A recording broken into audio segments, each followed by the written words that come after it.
Bucknutters. It is Tuesday, November 29th, 2016. I'm Dan Rubin. This is the Bucknuts Morning 5 and change. If it's Tuesday, it can mean only one thing. The inimitable Duane Long has joined us. Duane, how are you this fine post-the-game victory morning? Hey, anytime you can add another Wolverine pelt to your wall, it's a good day. And we got us another one. So happy with this win. Yeah, before we move on to the, I guess what we'd say the topics of the day, let's take a quick look back. Your impressions of the game. What was the key to the comeback? Your opinion on the fallout, etc. Well, the first thing I go back to is just how well the defense played. The defense has just been playing that much better as the season has rolled along. I wouldn't even call the Michigan State game a blip. There were a couple of big plays in that game that had a huge impact on the score. For the most part, shut everybody down. Going back for the second half of the season, in particular, the running game defense was not what we wanted it to be. Seemed to have gotten that straightened out and held Michigan to 91 rushing yards, and they came in here wanting to run the football. We took that away from them, made them pass first team, and that changed the game. The two interceptions were huge. One for pick six, and the other it resulted in a touchdown. So the defense, and then a fumble recovery that stopped the sure three, maybe seven. So the defense really stood up in this game and won it for us. I am so tired of Jim Harbaugh. Stop crying. Somebody give him a pacifier. I've had enough of him. That was such a great game. His team played so tough, came into this stadium, place was rocking, and took us to double overtime, and he wants to complain about the damn referees. Come on, man. It's embarrassing. It is. I mean, I would be upset if Meyer did that. Now, I don't think he ever would, but I also don't understand the concept. Listen, I'm not disputing. Let's just say he's right. First of all, I don't want to hear about the spot thing ever again. That happens in football 30 times a game. It happens in the NFL all the time. When you're in the press box in an NFL game, I can tell you this for a fact. I would keep my own notes, and they then announce the yardage over the loudspeaker so everyone stays on the same page. You cannot get it exact within those yard markers. They can't get it exact there. So they got as close as they thought. 6 inches didn't decide the game. You fumbled on the 2 and threw the cardinal sin interception from the end zone. I don't even understand the premise. And here's another thing. To say the Curtis Samuel ball was untouchable is just ludicrous. First of all, look at Duane Long after the play. He knows he did it. Okay? He's sitting there banging him on the head. He hit him on the shoulders right as he's about to leap for the ball. How do you know how high Curtis Samuel can jump? The ball wasn't by him. And if you've ever stood on the sideline of a real football game, which I have a million times, you cannot, unless you are standing straight on the line, there's an optical illusion. The fields have crowns. It's not a straight line. So it's just so silly. I'm sorry to go off on that. This is what I'm supposed to be interviewing you, but it's gotten on my nerves. I've had enough of it. I mean, he's still complaining. And that $10,000 fine is absolutely ridiculous. If you're going to fine him, fine him. $10,000. Come on, man. He has plenty of We've had enough of them. Yeah, so it was a glorious W. But it was also a tremendous recruiting weekend. And as is to be expected, down the stretch here, it looks like there's some musical chairs going on. One of the names that's come up in the last 24 hours to me is Pete Werner, linebacker from Indiana, Cathedral High School, which is a factory, by the way. I know people, since the Rod Smith experience, don't love the idea of taking players from Indiana, but that is a legitimate high school. Steve Wiltfong is based in Indiana, based in Indianapolis, and has flipped his crystal ball for Pete Werner from Notre Dame, which he had used to cover, to Ohio State. He's taken a look at Werner, maybe introduce him to the crowd here for those who don't know who he is. Well, he would be a much higher rated player. He's number 17 outside linebacker in the country. I think that Indiana State football is playing a role in that. He should be a top 10 guy. He can run. He's got great instincts, Dan. He finds the football. And he's listed as an outside linebacker. He very well could be. He's fast enough to play outside. But he plays a lot inside. And I'm telling you, he finds the football. And he attacks the hole like you want a middle linebacker to attack the hole. Excellent tackler. He could be one of those kids that you say, okay, we stole one here. And I tell you, when I was watching the film, I kept thinking, there's somebody he reminds me of that played for the Buckeyes. And at the tail end, it hit me. James Laurinaitis. When I look at his film and think about Laurinaitis when I saw him back in high school, and I just had the same feeling about him that I did about Laurinaitis, that maybe we stole one here if we pull this off. Kid can play, but I'm wondering if he's going to be an inside linebacker here. He shows the ability, got a good frame on him. He can add weight. Kind of a long kid. He's got a reach on him. So I'm not going to be surprised. I think this makes me think about two things. One is maybe we're looking for a backup for Baron Browning. We don't like how that one's going. And I would also say it's just another sign that the wheels are coming off at Notre Dame, because he's actually listed in the 247 database as a Notre Dame commit. So if we're going to get him, looks like we're going to be flipping one from Notre Dame. So more sign that the wheels are coming off there. Yeah, and I want to go back to what I said before. This reporting comes from Steve Wiltfong, who lives in Indianapolis and used to cover Notre Dame. So my guess is he would not do that unless he really felt, obviously, that it was going to happen. Another guy, Steve, who has been crystal ball flipped to Ohio State in recent days, who may not be on the tip of everybody's tongue, is Markquese Bell, a long 6'3", 205-pound athlete out of New Jersey. Give me your thoughts on Bell, what you think of the idea of him joining the Buckeyes, and where you maybe project him, because he's one of those guys that looks positionless at this point. When I saw Bell for the first time, it was when we were still looking at Okudah as a safety. And I made the statement at that time that I wouldn't wait on Okudah. This kid's too good. You have to take him.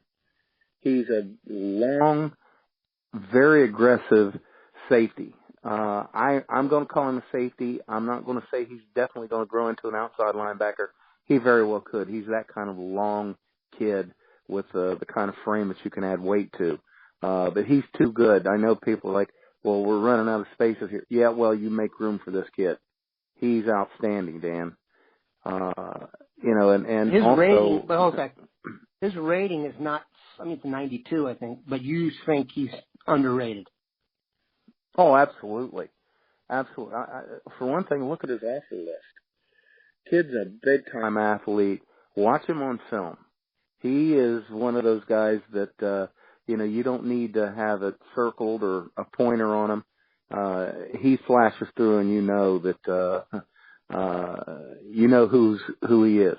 I mean, he stands out on the football field. One of your specialties, Duane, is the big fellas up front. Marvin Wilson and Jay Tufele were in town. Both wrote tremendous things about the Buckeyes on Twitter, about how they felt about the visit. Do you have a strong vibe that either one will actually come to the Buckeyes? I have to admit, I get the feeling they're trending away. I don't see us getting either one, especially Wilson. I don't think he's ever really been going to leave the South, and I don't think Tufele's going to leave the state of Utah. I've heard recently that the family is really pushing for him to stay close to home. Utah is looking like a decent program these days. I think they're in the top 25. I know they were at one point in the top 25. So I don't think either one of them. I think Tufele stays probably at Utah, and Wilson, especially with Herman taking over there now, I think that you've got to like Texas for Wilson. Love to have both of them. Rather have Tufele, just like him a little bit better. He's performed better in camps and combines. You got the guy that's been crowned the number one guy all year, and that gets fans excited. But I just like Tufele a little bit better. In fact, I would have Tufele ranked ahead of Marvin Wilson. But I just don't think we can get excited about either one of those guys. They're coming off their visit, and of course they're geeked up and they had a good time. It's you rarely hear recruits not have good things to say about Ohio State after a visit. I think that's just what's going on. That was unreal. Yep. Yeah, they said the stadium was actually, you could feel it. It was just rocking. Well, I mean, they probably set the record. I know they set the attendance record, but they definitely set the record for most people on the field after a game. But if you're a 17, 18-year-old guy caught up in that, I mean, it'd be hard not to at least have some kind of positive hangover for a few days. And that's probably what happened with these guys. We won't like what we hear. I just got a gut feeling that they're not coming this way. There was a report yesterday that Malik Hooker has told people in the press that he is definitely coming back next year. Do you believe that? I think he believes it right now, and I'm going to believe him for right now. We'll see what happens. I just don't think that he's going to be. I think he'll change his mind after he sits down. He's caught up in what's going on right now, Dan. He's getting ready to, looks like, make the playoffs and play for, have a chance to play for national championship again. I really think that sometimes we take it for granted. Oh, they just want the press to shut up, leave them alone about going pro. I think they really are sometimes. I would say more often than not, they're just, let me have this. I'm just enjoying this. I'm focused on this. I'll worry about that later. And I think that's kind of what Hooker's doing now. He says 100% sure he's staying. Now they'll leave him alone. He can just play football. Yeah, that makes sense. I will say this, even for Malik Hooker, if you're going to be a first-round draft pick, you got to go. That's just the way it works. This is not basketball. This is not baseball. Your body has only so many snaps in it, and if someone's going to pay you millions of dollars to do it, I'm always in favor of the guys going. I have this argument with Mr. Bucknuts all the time. It's actually good for I know this is hard to grasp. It's good for a program like Ohio State to have guys leave early and get picked in the first round. While you may lose a year of Hooker on the field, the chances that you get another safety or two down the road because of this increases exponentially when you keep doing this. We've become DBU to some extent, and if Lattimore and Conley and Hooker are both picked in the first 40 or so picks, based on what also happened last year, the fact is it just strengthens recruiting. Not that it needs that much more strengthening, but I like the process the way it is. Okay, let's do your eye test top 5, a big one here, and then we'll get on to playoff permutations. Number 1, obviously, Alabama. Ohio State is definitely number 2. Number 3, I'm going back and forth on this one. I'm going to say Clemson. I really am. And number 4 is Michigan. I'm going to put Washington in at number 5. I think Michigan deserves to be in the playoff. I absolutely believe that. I believe this thing should be about picking the 4 best teams in the country to compete for the national championship. And I believe that Alabama, Ohio State, Clemson, and Michigan are the top 4 teams in the country. The only thing I would say to that is, and this is not going to happen, but if you asked me in an open tournament right now, I think USC would be in the top 4. I'm one of those who's gotten on board there. I do agree that it's probably impossible for them to go. I don't understand the arguments against Ohio State at this point. If the goal of the committee is to get the 4 best teams in there, you can't even argue this. Ohio State's resume is better than Ohio State is playing. That's another thing. I think they're playing well, but their resume is even better than that. So we shall see. I also think the one haymaker when it comes down to the end is they're not going to kick Ohio State out if they're in good spot because Ohio State drives the ratings, et cetera. So What's your vibe on Alabama right now? Do you think they're beatable, or are they really as far out as the media would like you to believe? I think they've been playing so well defensively that, they have been a team that has, you look at their turnover margins, the number of defensive touchdowns, we're impressed with what we've done. Alabama's got something like twice what we have done. I don't think, for one thing, their quarterback, they're still not a good team at quarterback. I think you play good defense, play the run, and stop them from running the football, and Alabama can stall out. And then it's their defense needing to make plays. Well, if you don't turn the ball over and you stuff the run, you got a real good shot at beating Alabama. So no, I don't think I don't think they're as good as last year's team. I don't think they're as good as the team we beat 2 years ago. No, I really don't. Defensively, with the turnovers they're forcing, I mean, they really are impressive there. But again, defensive touchdowns are extra. It really can mean the difference in a game, but you can't count on them. Right. They're so rare. So when the defensive touchdown is so often what is driving your victories, well, what if they dry up? Just for one game, you don't have them against a good football team. I think they are beatable. I absolutely believe. And you look at the team that beat Nebraska and Maryland. If that offense shows up, it could look, it could get fun for us. Let me just say it that way. If that offense shows up, yeah. Okay, I meant to ask you this earlier, but it actually fits to finish on this, given your expertise up front, and let's say hypothetically, Ohio State was going to have to play Alabama at some point. My absolute 100% number one fear is right tackle.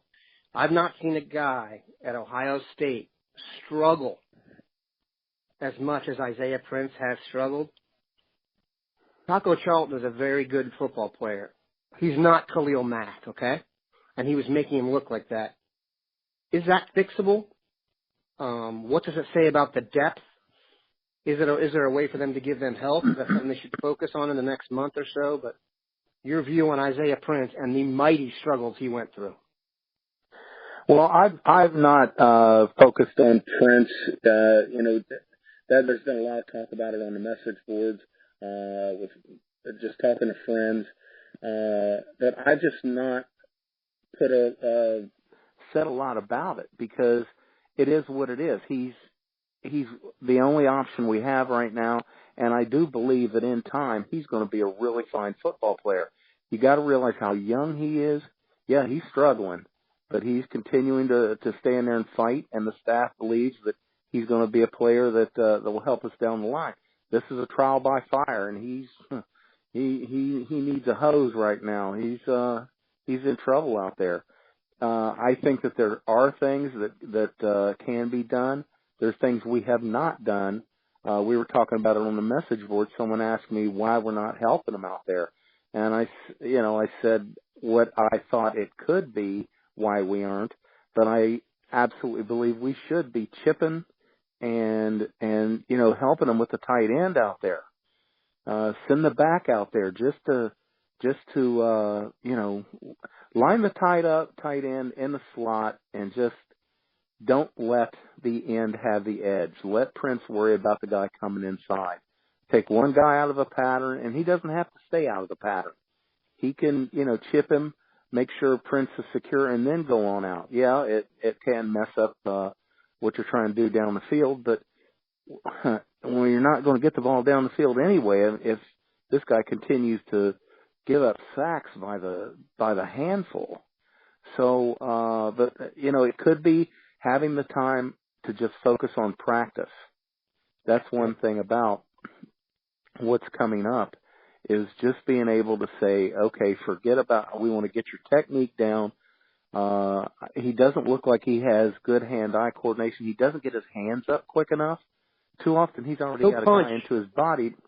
Yeah, he's so long-armed, he should be able to keep people off of him. And they get into his body too easily. He's catching them. He needs to fix that. Yeah, he really is. And then at that point, the quicker guy is going to have an advantage.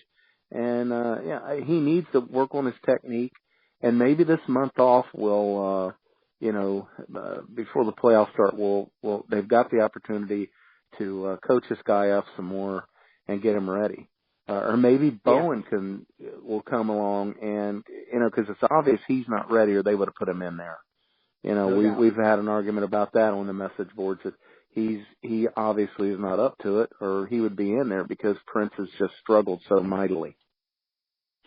I would like to see, this is going to sound silly, I would like to see them crack back on the end with Noah Brown a few times, because that dude brings it, and that always puts when everyone has to look away from the ball for a split second because you're going to get decleated. I would like to see that, and I agree with you. I think Prince is eventually going to be a very fine player here. I also think it's been a long season. This is his first time as a starter, and he's probably tired. So I think the rest and the additional film work and probably the loosening of the pressure for a little bit will help Isaiah. We certainly appreciate Duane stopping by. Make sure you have the dial locked on Bucknuts. As I made this call this morning, I know Bill Kurlick was on the phone with someone in the Sean Wade group. So you expect a report on that in the next few hours. And then, of course, the rankings, new playoff rankings come out tonight. Obviously, Ohio State should be ranked number 2. I'd be shocked otherwise. We will have all kinds of coverage. Keep it locked in here, Bucknuts.